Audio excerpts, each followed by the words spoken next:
In this topic, we'll connect the dots between FX, liquidity, and the on and off ramps that bridge fiat and digital assets. You'll see how pre-funding changes when value moves on-chain, how stablecoins and exchanges fit into that picture, and what this means for real payment corridors. In traditional cross-border payments, value hops through a maze of intermediaries. Each bank holds trapped liquidity, runs batch processes, and adds its own fees, delays, and reconciliation work. Information and settlement are often out of sync. On-chain rails compress that maze into a more direct pathway. Funds can move near real-time on transparent ledgers, with programmable logic handling routing, FX, and compliance steps, rather than teams stitching together fragmented networks. In today's correspondent model, you don't just move money, you park it. Banks pre-fund accounts in multiple currencies and leave that cash sitting there just in case customers need payouts. That protects service levels, but it slices liquidity into isolated pools, often in the wrong place at the wrong time. Every day then becomes a reconciliation exercise to track, rebalance, and report those balances. On-demand liquidity means you no longer park cash in foreign accounts just in case. Instead, you convert fiat into a digital token only when a payment is needed. Then convert back to local fiat on the other side. Because funding happens transaction by transaction, you operate with far less trapped capital, yet can still serve many corridors. The result is a capital-light model that scales with volume while maximizing working capital and flexibility for the business. Choosing a liquidity model is really choosing where you want the risk to live. Pre-funded liquidity ties up capital but gives you high predictability, low execution risk, and relatively simple operations. You pay for certainty with idle balances. On-demand liquidity flips that trade-off. You gain capital efficiency and flexibility, but you depend on real-time effects and market depth, so execution risk rises and operational orchestration becomes more complex. Stablecoins are essentially digital dollars designed not to swing in value. They're pegged to fiat currencies like the US dollar, so one token should track one unit of money. That stability lets you use them as a neutral bridge asset. Value can move across chains and jurisdictions, then convert locally, without relying solely on traditional correspondent banking rails. For on-chain FX, you're essentially choosing between centralized and decentralized liquidity engines. Centralized exchanges feel familiar to banks. Deep order books, strong price discovery, high throughput, and clear SLAs. But you're dependent on a single operator and full KYC. Decentralized exchanges use AMMs and smart contracts. Access is permissionless and transparency is excellent. But liquidity can be fragmented, slippage higher, and institutional controls and compliance tooling are still maturing. On and off ramps are the translators between your existing bank world and digital ledgers.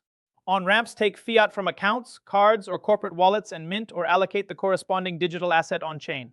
This is where KYC, funding limits, and FX can be applied before anything touches the blockchain. Off-ramps do the reverse. They burn or settle the digital asset and route fiat onto local payment rails like ACH, SEPA, or PIX, completing the end-to-end flow. Local settlement is where digital speed becomes something a customer can actually spend. After the cross-border leg clears on-chain, value still has to be converted into local fiat or regulated e-money and pushed into familiar rails, bank accounts, mobile wallets, or cards. That last mile depends on local infrastructure, ACH, RTGS, or instant payment networks, and often becomes the new bottleneck. Compliance should function like scanners wrapped around the entire payment, not a final checkbox at the end. First, you verify who you're dealing with through KYC or KYB at onboarding, and when funds leave or enter fiat rails. Next, while the payment is in motion, you monitor behavior, apply travel rule requirements, and flag suspicious patterns.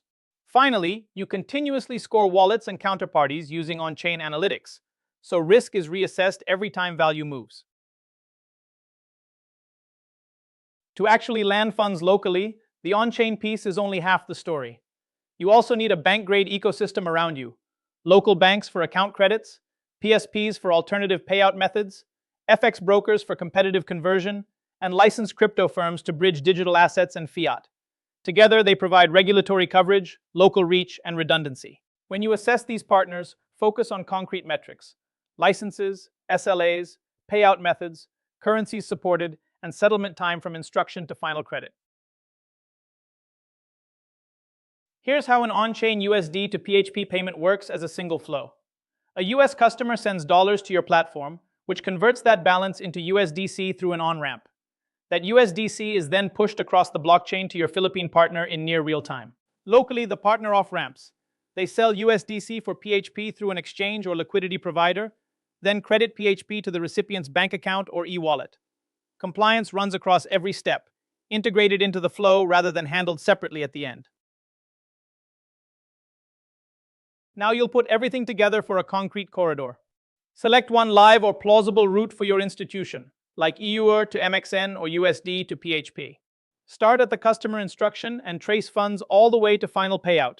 For each step, name the actor, what asset they hold, and which ledger the value sits on. Mark the exact FX conversion points and any on off-ramp, and overlay every KYC, AML, sanctions, and reconciliation checkpoint.